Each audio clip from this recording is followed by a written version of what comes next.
First, suka. Okay, dami natin yung suka kasi gusto ko yung sabaw. Ang ricado.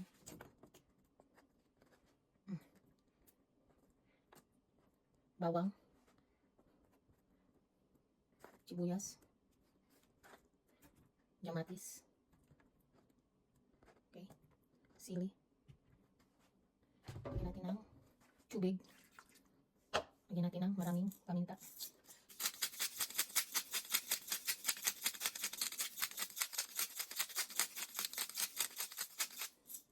Galit, lagyan natin ng ating close wrap.